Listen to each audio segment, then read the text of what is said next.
Greetings fellow ukuleleans, Jeff Weinberger coming at you here with a new ukulele tutorial.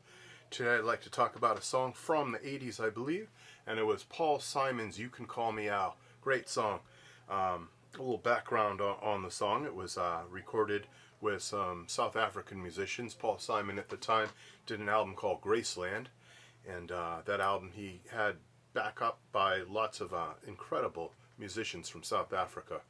And the guitar player, I believe his first name was Joseph, came up with those chords, that little riff, and Paul Simon wrote a whole song around it.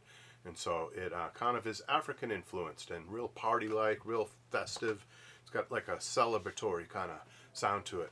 And there's many reasons I'm showing you this. I'm not going to show you the whole song, but I'm going to show you that little chordal sequence there, because it's going to help you with your up the neck chords. It's going to help you with inversions of major chords, the fancy college boy term for these kind of up the neck chords that we played.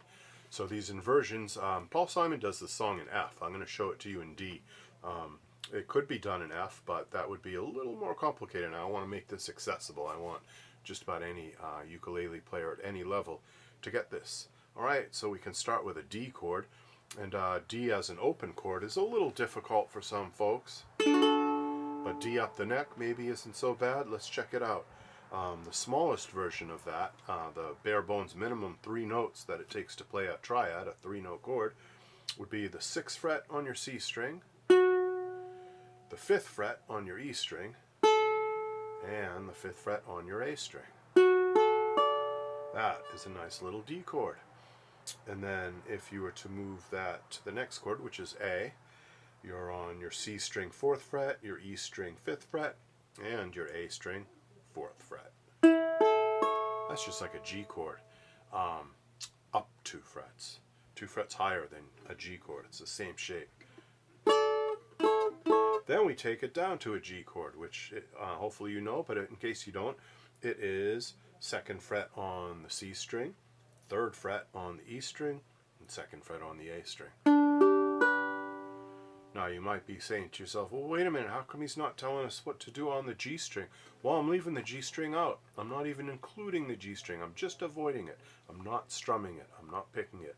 I just don't hit it. You can even mute it out. You can even touch it from underneath with a convenient finger and make it muted like that while still retaining the other 3 notes. If you can't do that, that's fine. Don't worry. Just avoid it. Just make your thumb, if you're strumming with your thumb that is, not hit the G string. Just avoid it. Start strumming from the C string down. Or with your first finger. Same thing. But I like to mute it. I like to use my 2nd finger to mute it out. Alright, so that's a little D chord, a little A chord, and a little G chord. Those 3 chords go together all the time. That's an extremely common chord progression in music. Not necessarily with that rhythm that Paul Simon used in this, not that African rhythm, but it's still, it's a very common progression. D to A to G. You've probably heard thousands of songs with those chords. Let My Love Open the Door, that song by Pete Townsend.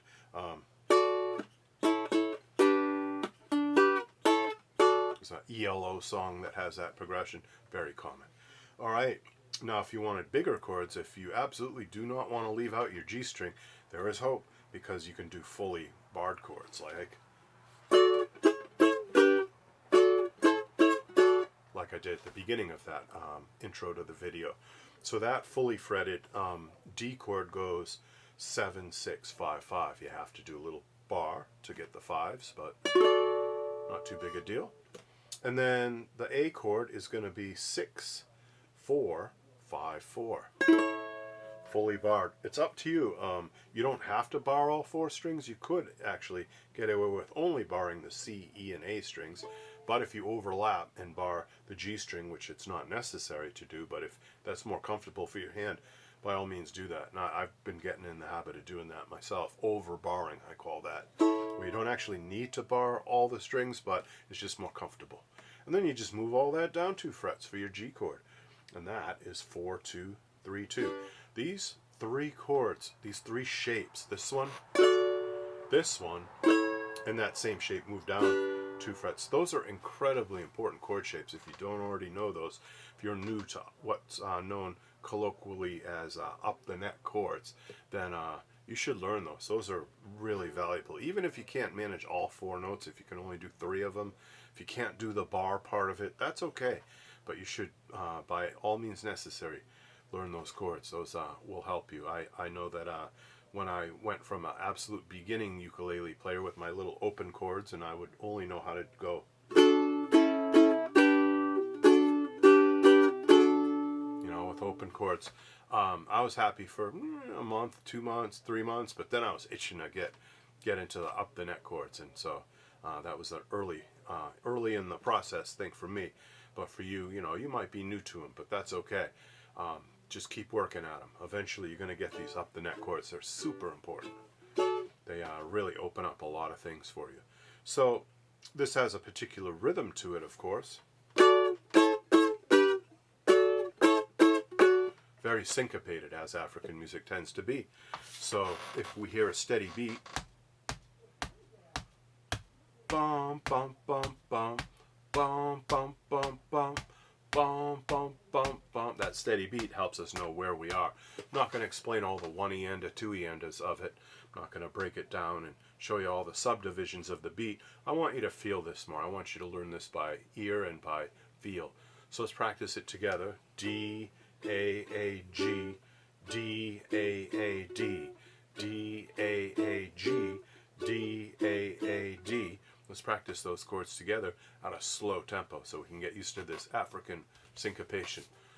1, 2, 3, 4, 1.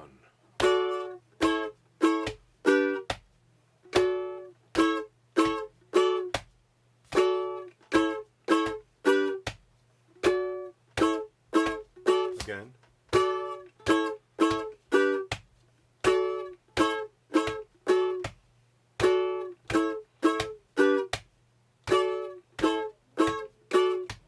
So one thing you probably noticed is that I tapped my foot once and didn't play anything, and then I started tapping on the second tap of the foot, started playing on the second tap of the foot. That is because nothing happens on beat 1. The first hit, the first strum, is on beat 2. Rest, da da da da, rest, da da da da, rest. That's kind of a common feature of African music and some Latin musics too, where the syncopation lies on the second beat. You don't do anything on the first beat, or somebody else maybe, like a bass player or a conga player does something on the first beat, and then the chord instrument plays on the second beat. They do that in reggae too. They play only on the 2 and the 4.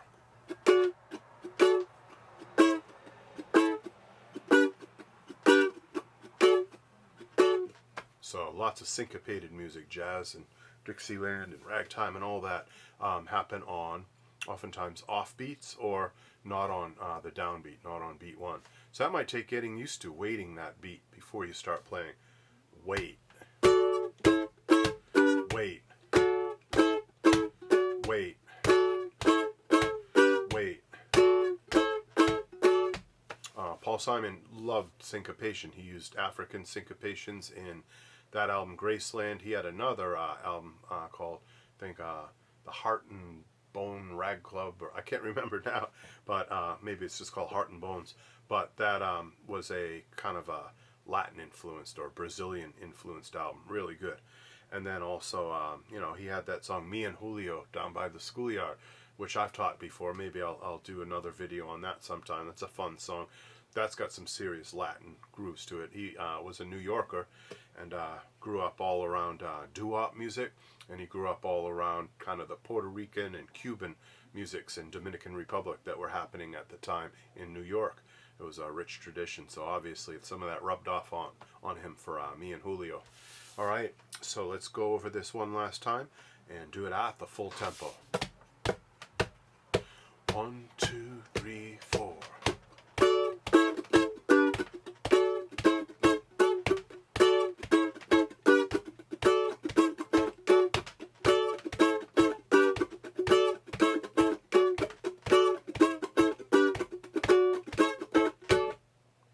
So there you have it.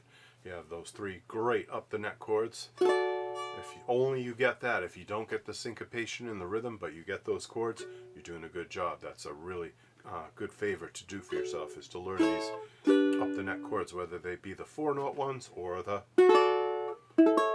little 3-note ones. Those are very good too.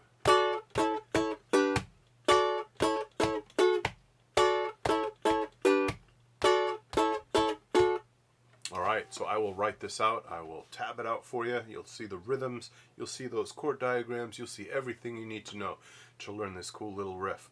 And I'll make that available by putting a link down below on Patreon. It'll bring you to my Patreon page where you can download this and many other great educational materials. Alright, fellow ukuleleans, be sure to subscribe, be sure to like, be sure to click the notify bell, and I will catch you later. Bye-bye.